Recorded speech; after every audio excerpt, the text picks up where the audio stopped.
Okay, അപ്പോൾ നമ്മൾ ഇപ്പം നോക്കാൻ പോകുന്നത് ഓപ്ഷൻ പ്രൈസിങ് മോഡൽസ് ആണ്.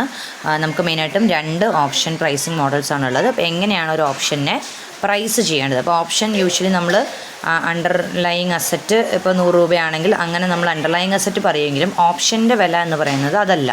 അപ്പോൾ ഓപ്ഷനിന് എത്രയാണ് രൂപ, അല്ലെങ്കിൽ കോൾ ഓപ്ഷൻ എത്ര രൂപയുടെയാണ്, ഒരു പുട്ട് ഓപ്ഷൻ എത്രയാണ് രൂപ, അതിലെ സ്ട്രൈക്ക് പ്രൈസ് മാത്രമായിരിക്കും 100. ഓപ്ഷൻ എത്ര രൂപയാണ് എന്ന് നമ്മൾ തീരുമാനിക്കുന്നത് കുറേ ഫാക്ടേഴ്സിനെ ബേസ് ചെയ്തിട്ടാണ്. ലൈക്ക് റിസ്ക്, അതിൻ്റെ maturity time, volatility, like price change വരാനുള്ള സാധ്യത, അങ്ങനെയുള്ള കുറേ ടേംസ് യൂസ് ചെയ്തിട്ടാണ്. അപ്പോൾ അതിന് കുറച്ച് മോഡൽസ് ഉണ്ട്. രണ്ട് മോഡലേ നമുക്ക് മെയിനായിട്ടും ഓപ്ഷൻ പ്രൈസിങ്ങിനുള്ളൂ. അതിൽ ഫസ്റ്റ് മോഡൽ ആണ് ബൈനോമിയൽ ഓപ്ഷൻ പ്രൈസിങ് മോഡലും, രണ്ടാമത്തത് ബ്ലാക്ക് സ്കോൾസ് ഓപ്ഷൻ പ്രൈസിങ്ങും. ഫസ്റ്റ് തന്നെ ബൈനോമിയൽ ഓപ്ഷൻ പ്രൈസിങ് മോഡൽ ആണ്. ബൈനോമിയൽ പ്രൈസിങ് മോഡൽ എന്ന് പറയുമ്പോൾ ആക്ച്വലി അത് ഡെവലപ്പ് ചെയ്തത് 3 പേരാണ്. John Cox, Stephen Rosen, Mark Rubinstein ആണ്. ഇപ്പോൾ 3 പേരുടെയും പേര് വെച്ചിട്ട് CRR മോഡൽ എന്നും ഇത് അറിയപ്പെടാറുണ്ട്. കോക്സ്, റോസ് ആൻഡ് റോബിൻസ്റ്റൺ എന്ന് പറയുന്നത്. ഓക്കെ, ഇനി ഇതിൽ മെയിനായിട്ടും ഈ മോഡൽ എന്താണെന്ന് വെച്ചാൽ, according to this model pay of the option is calculated on the basis of possible prices and strike prices, and then these prices are discounted to find the price of the option. ഇത് actually കുറച്ചും കൂടി easy ആയിട്ടുള്ളൊരു മോഡലാണ്. ഇതിൽ formula, arithmetics ഒന്നുമില്ല. ഇത് നമ്മളൊരു tree വരച്ചിട്ട് കണ്ടുപിടിക്കുന്നതാണ് ഈ മോഡൽ എന്ന് പറയുന്നത്. അപ്പോൾ ട്രീ എന്തിൻ്റെ ബേസിസിലാണ് വരയ്ക്കുക ചോദിച്ചാൽ, ഇപ്പോൾ ഒരു ഓപ്ഷൻ ഒരു ഇതിൻ്റെ ഒരു പ്രൈസ്, ഒരു അണ്ടർലൈൻ അസറ്റിൻ്റെ പ്രൈസ്, കറണ്ട് പ്രൈസ് നമുക്കറിയാം, ലൈക്ക് 100 റുപ്പീസ് ആണെന്ന് നമുക്കറിയാം. ഇനി ഇതിന് 2 പോസിബിലിറ്റി ഉണ്ട്. ഒന്നെങ്കിൽ മുകളിലേക്ക് പോവാം, അല്ലെങ്കിൽ താഴോട്ട് വരാം.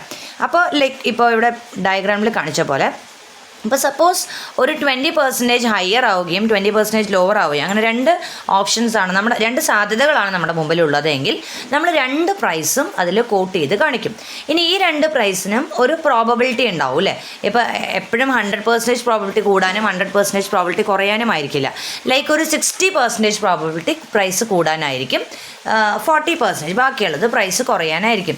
അപ്പോൾ ആ പ്രോബബിലിറ്റിയുടെ ബേസിസിലും റിസ്കിൻ്റെ ബേസിസിലും, റിസ്ക് മീൻസ് റേറ്റ് ഓഫ് റിസ്കിൻ്റെ ബേസിസിലും ഈ പ്രൈസ് ഇങ്ങനെ കൂടുകയാണെങ്കിൽ എങ്ങനെയായിരിക്കും അതിൻ്റെ ചേഞ്ച് വരിക എന്നുള്ളത് അതിൻ്റെ പ്രസൻറ്റ് വാല്യൂ കാൽക്കുലേറ്റ് ചെയ്താൽ നമുക്ക് ഈ ഇപ്പോഴത്തെ ആ ഓപ്ഷൻ്റെ പ്രൈസ് കിട്ടും.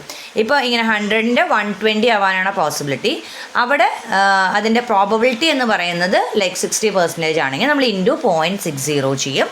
എന്നിട്ട് അതിൽ റിസ്ക് എലിമെൻറ്റിൻ്റെയും കൂടി നമ്മൾ കൺസിഡർ ചെയ്യും. ലൈക്ക് 8% റിസ്ക് ആണെങ്കിൽ 0.08 ആയിട്ട് നമ്മൾ കൺസിഡർ ചെയ്യും. എന്നിട്ടാണ് നമ്മൾ എന്ത് ചെയ്യുക, എന്നിട്ട് കിട്ടുന്ന വാല്യൂ ആയിരിക്കും നമുക്ക് ഓപ്ഷൻ്റെ പ്രൈസ് എന്ന് പറയുന്നത്. അപ്പോൾ ലാസ്റ്റ് പോയിന്റിൽ പറഞ്ഞിരിക്കുന്ന പോലെ tree is constructed under this method known as binomial tree. അപ്പോൾ ഇങ്ങനെ ഓരോ ലെവലിലും ഓരോ സമയത്തിലും നമ്മൾ കൺസ്ട്രക്ട് ചെയ്ത് പോകുന്ന മെത്തേഡാണ് ബൈനോമിയൽ ഓപ്ഷൻ പ്രൈസിങ് മോഡൽ എന്ന് പറയുന്നത്. ഇനിയിപ്പോൾ ചില സമയത്ത് ഇപ്പോൾ ഈ 100ൽ നിന്ന് 120 ആൻഡ് 80 2 പോസിബിലിറ്റി ഉള്ളൂ ഒരു പീരിയഡിൽ വരെ എന്ന് വെച്ചിട്ടുണ്ടെങ്കിൽ അത്ര മാത്രമാണ് നമ്മൾ ട്രീ വരയ്ക്കണമെങ്കിൽ നമ്മൾ സിംഗിൾ പീരിയഡ് ട്രീ ആയിട്ട് പറയും. ഇനി അതല്ല, ഇപ്പോൾ ആക്ച്വലി T2 രണ്ടാമത്തെ ടേമിലേക്ക്, ലൈക്ക് T2 ആണ് നമ്മുടെ സമയം. അപ്പോൾ ആദ്യം T1 എത്തുന്ന വരെ ഇപ്പോൾ 2 മാസത്തെ മെച്ചൂരിറ്റി പീരീഡ് ആണെന്നിരിക്കട്ടെ, 1 മാസം ആകുമ്പോഴുള്ള പ്രൈസ് ചേഞ്ചും പിന്നെ അവിടെ നിന്ന് പിന്നെ അടുത്ത മാസത്തേക്കുള്ള പ്രൈസ് ചേഞ്ചുമാണ് നമ്മൾ കാൽക്കുലേറ്റ് ചെയ്യണമെങ്കിൽ മൾട്ടിപ്പിൾ ടൈം ബൈനോമിയൽ ട്രീ ആയിട്ട് നമുക്ക് പറയാം. ഓക്കെ, അപ്പോൾ സിംഗിൾ ടൈമും മൾട്ടിപ്പിൾ ടൈമുമായിട്ട് നമുക്കിതിനെ റെഫർ ചെയ്യാൻ വേണ്ടി പറ്റും. ഇനി ഇതിൻ്റെ കുറച്ച് ക്യാരക്ടറിസ്റ്റിക്സ് ആണ്. ഇത് ഡിസ്ക്രീറ്റ് ടൈപ്പ് ഓഫ് മോഡലാണ് ഇപ്പോൾ പറഞ്ഞതുപോലെ. പിന്നെ ലെങ്ത് ഓഫ് ടൈം ഇൻ്റർവെൽ എന്ന് പറയുന്നത് സെയിം ആയിരിക്കും. ഇപ്പോൾ നമ്മൾ പറഞ്ഞു ഇപ്പോൾ T1, T2, T3 അങ്ങനെ എടുക്കുന്നത് ആക്ച്വലി ഇപ്പോൾ സെയിം ആയിരിക്കും. ലൈക്ക് 1 month, 2 month, 3 month അങ്ങനെയാണെങ്കിലാണല്ലോ കറക്റ്റായിട്ടൊരു ഇൻ്റർവെല്ലിൽ നമുക്ക് കിട്ടുക. അപ്പോൾ അങ്ങനെ ലെങ്ത് ഓഫ് ഇൻ്റർവെൽ സെയിം ആയിരിക്കും. ഇപ്പോൾ 1 വീക്സിൻ്റെ ബേസിലാവാം, മന്തിൻ്റെ ബേസിലാവാം. 3 month എന്ന് പറയുമ്പോൾ first month T1, second month T2, third month T3 അങ്ങനെയായിരിക്കും നമ്മൾ പോകണ്ടാവുക. പിന്നെ വൊളാറ്റിലിറ്റി റിമെയിൻസ് കോൺസ്റ്റൻറ്റ്. നമ്മൾ പറയുന്നത് ഇപ്പോൾ 20% ഇൻക്രീസ് ഓർ ഡിക്രീസ്. ശരിക്കും അങ്ങനെ തന്നെ ആവണമെന്നില്ല. ചിലപ്പോൾ 10% ആയിരിക്കും ഇൻക്രീസ്, 10% ആയിരിക്കണം, 20% ഡിക്രീസ് ഉണ്ടാവും, ചേഞ്ചസ് ഉണ്ടാവാം. ബട്ട് എന്നാലും ഒരു കോൺസ്റ്റൻ്റ് ആയിട്ടാണ് പ്രൈസ് ചേഞ്ച് ഉണ്ടാവുക എന്നതും ഇതിൻ്റെ ഒരു ക്യാരക്ടറിസ്റ്റിക്സ് ആണ്. പിന്നെ there is always a probability of upward and downward movement. രണ്ടിനുമുള്ള പോസിബിലിറ്റി ഉണ്ട് എന്നും ഇതിൽ നമ്മൾ അസ്യൂം ചെയ്യുന്നുണ്ട്. അല്ലെങ്കിൽ ഇതിൻ്റെ ഒരു പ്രത്യേകതയാണ് 2 മൂവ്മെൻറ്റ് നമ്മൾ കൺസിഡർ ചെയ്യുന്നുണ്ട്. ഇപ്പോൾ നോർമൽ ഒരു ഫോമുലയാണെങ്കിൽ ഐദർ അപ്വേർഡ് ഓർ ഡൗൺവേർഡേ കൺസിഡർ ചെയ്യുള്ളൂ. പിന്നെ ബൈനോമിയൽ ട്രീ എന്ന് പറയുന്നത് റീകോമ്പിനൻ്റ് ആണ്. എന്ന് വെച്ചാൽ നമുക്ക് അത് റീകോമ്പിനൻ്റ് എന്ന് പറയുമ്പോൾ ആക്ച്വലി ഇറ്റ് മീൻസ് ഒരു minute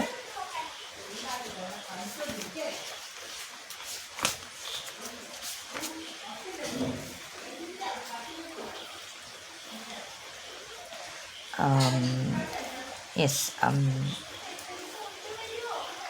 recombinant means an increase and a decrease will lead to a same price. അപ്പം ഇപ്പോൾ സപ്പോസ് 10% ഇൻക്രീസ് ആയി പിന്നെ 10% ഡിക്രീസ് ആയാൽ ഒബ്വിയസ്ലി സ്റ്റാർട്ടിങ് പ്രൈസിൽ തന്നെ നിൽക്കും. അതിനാണ് റീകോമ്പിനൻ്റ്. അപ്പോൾ an upward and downward movement combine ചെയ്താൽ നോ ഇഫക്റ്റ് നോ ചേഞ്ച് ആയി മാറുന്നു എന്നതാണ് റീകോമ്പിനൻ്റ് കൊണ്ട് ഉദ്ദേശിക്കുന്നത്. അപ്പോൾ അങ്ങനെ ഒരു പോസിബിലിറ്റിയും ബൈനോമൽ ട്രീയിലുണ്ട്.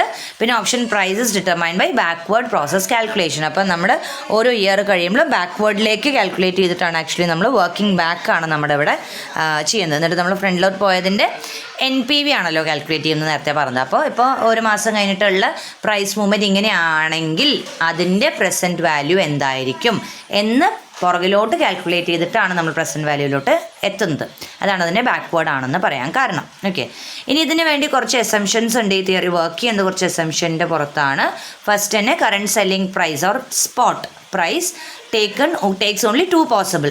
ഒന്നെങ്കിൽ അത് ഹയർ അപ്പർ പ്രൈസിലേക്ക് പോകാം അല്ലെങ്കിൽ ലോവർ പ്രൈസ്. അപ്പോൾ SUയും SDയും മാത്രമേ സംഭവിക്കുള്ളൂ എന്നതാണ് നമ്മുടെ ഫസ്റ്റ് അസംഷൻ. വേറെ ഒരു തരത്തിലുള്ള ചേഞ്ചും ഉണ്ടാവില്ല. ഒരു അപ്വേർഡ് ഒരു ഡൗൺവേർഡ് മാത്രമേ ഉണ്ടാവുള്ളൂ എന്നത് ഫസ്റ്റ് അസംഷൻ.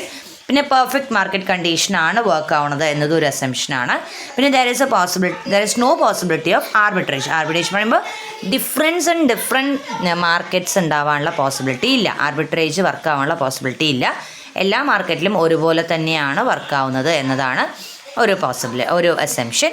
പിന്നെ investors look for wealth maximisation. ആർബിട്രേഷനേക്കാളും കൂടുതൽ എല്ലാവരും ഇൻവെസ്റ്റ് ചെയ്യണം എന്ന ഉദ്ദേശത്തിൽ തന്നെ ഇൻവെസ്റ്റ് ചെയ്യുന്നവരായിരിക്കണം. അങ്ങനെയും നമ്മൾ അസ്യൂം ചെയ്യുന്നുണ്ട്. Then price of the security changes continuously. Underlying അസറ്റിൻ്റെ പ്രൈസ് ചേഞ്ച് ചെയ്യും.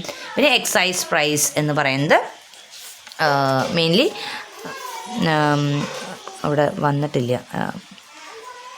അത് ജസ്റ്റ് അത്രേ ഉദ്ദേശിച്ചുള്ളൂ. എക്സൈസ് പ്രൈസ് എന്ന് പറയുന്നത് ഈ അസ്യൂം ചെയ്തിരിക്കുന്ന പ്രൈസിനെയാണ് നമ്മൾ എക്സൈസ് പ്രൈസ് ആയിട്ട് ഇവിടെ പറയുന്നത്. ഇപ്പോൾ എന്ന് പറയുന്നത് ആക്ച്വലി എപ്പോഴും എന്തായിരിക്കും നമ്മൾ അസ്യൂം ചെയ്യുന്നതാണ്. ഇപ്പോൾ പ്രൈസ് 100 rupees ആണ്, അത് 120 ആവുമെന്നത് നമ്മുടെ അസംഷനാണ്. അതാണ് എക്സൈസ് പ്രൈസ് എന്ന് പറയുന്നത്. അപ്പോൾ എക്സൈസ് പ്രൈസ് ഓൾറെഡി ഓപ്ഷനിൽ ഉണ്ടാവും എന്നതിൻ്റെ ഉപരി നമ്മൾ അസ്യൂം ചെയ്തെടുക്കുന്ന ഒരു പ്രൈസാണ്. അപ്പോൾ ഈസ് ഓൾവേസ് ഡിസൈഡഡ് ഫസ്റ്റ്. അതാണ് അവിടെ അസംഷനായിട്ട് പറയുന്നത്. ഇനി ഇതിന് കുറച്ച് അഡ്വാൻറ്റേജസ് ആൻഡ് ഡിസഡ്വാൻറ്റേജസ് ഉണ്ട്. അതെന്താണെന്ന് ജസ്റ്റ് നോക്കാം. ഈസി ടു കാൽക്കുലേറ്റ് ആണ്. കൺസിഡറിങ് ദി റിസ്ക് റേറ്റ് മാത്രമാണ് നമുക്ക് ഇപ്പോൾ പറഞ്ഞ പോലെ ഒരു ട്രീ വരയ്ക്കുക എന്ന് പറയുന്നത് കുറച്ചും കൂടി ഈസിയാണ് rather than calculating exponential value log value ഒക്കെ കാൽക്കുലേറ്റ് ചെയ്തൊരു കോംപ്ലക്സ് ഫോർമുലയെക്കാട്ടിലും എളുപ്പമാണ് കാൽക്കുലേറ്റ് ചെയ്യാൻ ഒരു ട്രീ വരച്ചിട്ട്. നമ്മുടെ ഡിഷൻ ട്രീ ഒക്കെ പോലെ ഒരു ട്രീ വരയ്ക്കേണ്ട കാര്യമേ ഇവിടെ ഉള്ളൂ. പിന്നെ more accurate four longer dated option. അപ്പോൾ കുറേ അധികം like 2 months 3 months 5 months 6 months അങ്ങനെയൊക്കെ എടുക്കുമ്പോഴാണ് ഇത് കുറച്ചും കൂടി അക്യുറേറ്റ് ആവുക. അപ്പോഴാണ് പ്രൈസ് ചേഞ്ചും റിസ്ക് ഫാക്ടറും വൊളാറ്റിലിറ്റിയും ഒക്കെ കൺസിഡർ ചെയ്യാൻ പറ്റുള്ളൂ. അപ്പോൾ 2-3 ദിവസത്തിൽ ചിലപ്പോൾ മേജറായിട്ടുള്ളൊരു ചേഞ്ച് ഉണ്ടാവാൻ സാധ്യതയില്ല.